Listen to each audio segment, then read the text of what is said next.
Hello and welcome to episode number 3 of the IBS talk. Super interesting episode.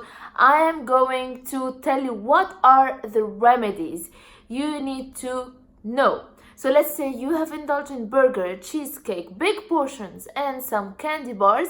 You know you're not gonna feel okay, and you know that there are some things that you have to do. You will know all of these by the end of this episode. And this is the best part. I have a guest today, Jessica. She's gonna lay on the floor, demonstrate a few moves you can do at home to relieve any pain you have. Amazing. So stay, watch till the end, and you're gonna see all the tips and moves and everything, and you're gonna feel awesome. Okay, so IBS has hit you. And you know that it might take a few hours to feel the symptoms, but sometimes what we do is we want to prevent. So you need to take a pill. Some people would really want to avoid the pill. This is a personal choice. But whoever likes to take a pill, especially if you have a social commitment and you know that you need to go out and you need to have to put these pants on and you have to put a smile on your face and you should not go to the toilet every second. So you know you have to look good, feel good, and you need that pill. Okay, so you have different choices. If you really want to go natural, then you can go and pick a very natural pill. So what it contains is fruit extracts, oils. Peppermint oil is really good. Is gonna absorb all the gas and every pain. A pill that has some leaf extracts, herbs, let's say licorice and fennel, pineapple, papaya. All of these are really amazing. I don't have a name. I don't prescribe. I would just ask you to check with your physician, health coach, anyone, what the pill that you're going to have. I just want to tell you that there are some pills that are really natural, that have like I told you, some herbs and fruits. You can also go and have some digestive enzymes. I personally, and I'm gonna tell you, I buy digestive enzymes in packets from Holland and Barrett in London, and these digestive enzymes are really good. I just take 2 whenever I feel like it's a heavy meal and I just need to support my body with natural stuff. So this is something I would tell you about, but you pick if you want it. And sometimes you would need these medicine, the kind of medicine that has some chemicals and that would send messages to your body and make you feel relaxed. So it's your choice. If pill is not an option, okay, so what you would need to do is you make your own herbal tea, some medicine in a cup, and when you do it, it's really gonna be better because it's gonna be fresh and it's gonna have all the nutrients that you want to get. What you do is you should always have in your fridge or in your cupboard fresh herbs. My favorites and the best ones for RBS are, take some notes. So fennel, shumar, mint, nana. So we said fennel, we said mint, we said anise, اليانسون. Get fresh ones, you boil them, amazing. Turmeric powder, curcum, fresh ginger, and you grate it. What else do we have? Let me see, and sage, الصعين, okay? And you don't have to mix all of them. So what you can do is ginger and mint, ginger and sage, ginger and turmeric, anise on its own, boiled mint on its own, and you are going to sip and maybe not just have 1 cup but maybe another cup 4 hours later. Okay, so this is the immediate action you should take. Yes, support your body and have fresh, real herbs and medicine. Okay, now you know it's not gonna be okay for long time, and maybe even the second day is you're not gonna feel very good. Then I would really here advise you to fast. And I'm not saying you stop having liquids, but stop putting any kind of solid food in your body. You can't ever understand how much it feels good to give your digestive system a break. Fasting is a medicine by so many religions, and this is not by coincidence. And now all the scientists are understanding the benefits of fasting. Let your body rest, okay? So if you had this burger at 8 p.m., don't eat anything for breakfast and have your second meal for lunch.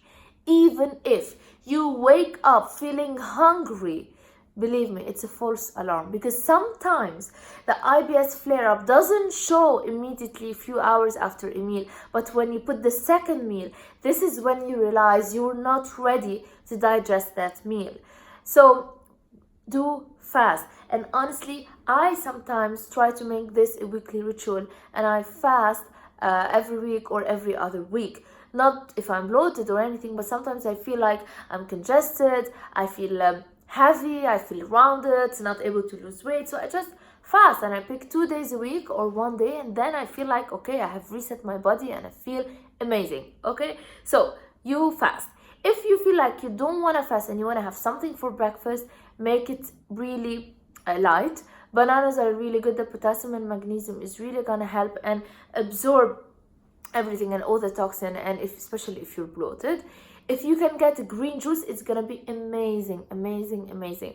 Try to have a juice that has celery, ginger, spinach, coriander, and parsley. Cleansing herbs. It will really, really make you feel good, and your body will thank you for it. Okay, so that was the second morning. That was what you had for breakfast. In case you can skip breakfast, that would be amazing. And now here comes lunchtime.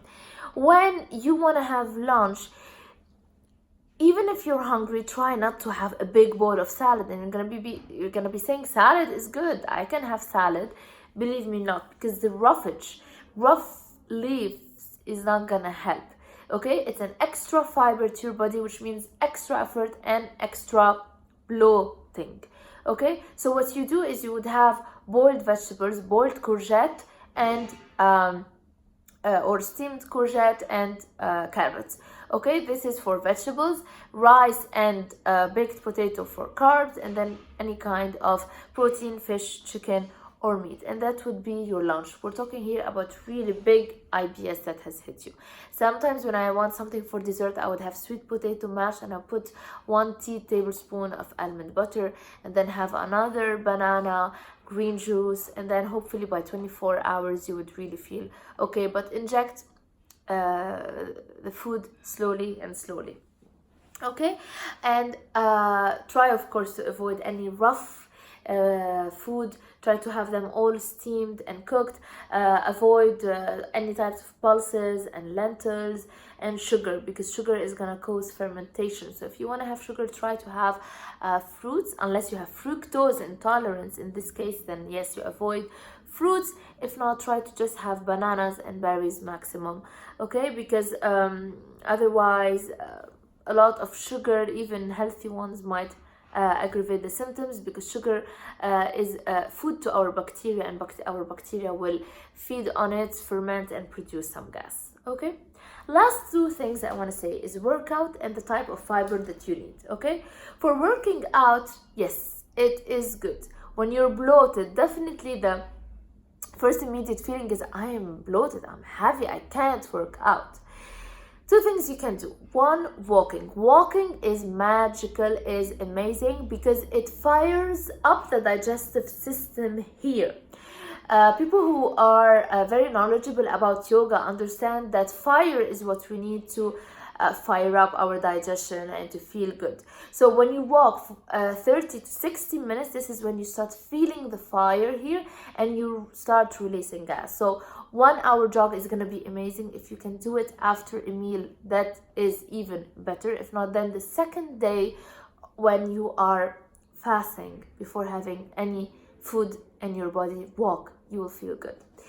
If not, what you can do is do some squats, because squats are really good. The position of squatting is gonna be good for your core. You do some push-ups, abs workouts where you squeeze those muscles, and you can do what Jessica has to tell you. So you're gonna watch this second. Let's end this with fiber talk. Fiber is something that people feel is really healthy, and it is, but not every time. So if you're not feeling okay, don't just try to find anything that has fiber. If your IBS case is more diarrhea, then you should not have insoluble fiber. You should not have raw food. If you are IBSD diarrhea, you should have soluble fiber, which is going to turn the stool into a gel consistency. And soluble fiber is found in oats, rye, barley, in lentil, pulses, all of these kinds of food that are maybe powdery, if you nasha. So, and sorry for my voice, I'm a bit sick. So you should have starchy vegetables, sweet potato, lentils, peas, beans, oats, rye, barley, banana, and strawberries. These are the kind of food that you need if you have diarrhea. If you are IBS-C with constipation, then you need insoluble fiber to help you ease your digestion. So what you need is the skin of the fruits and vegetables. You need roughage. You would need to have nuts and seeds and whole grain, whole meal, whole bran. This is the type of food that you need. Ideally, every person needs a mix of both soluble and insoluble. But believe me, if you are suffering from diarrhea, definitely avoid insoluble fiber. Okay? So now I'll let you watch what Jessica has for you. And one more thing I want to say is that the upcoming episode is really interesting. It's gonna be very holistic. Is what doctors are not telling you. A few things from here and there that I have collected for you to know how to live 360 life, enjoy your life, and keep IBS symptoms at bay. So enjoy. See you next time. Bye.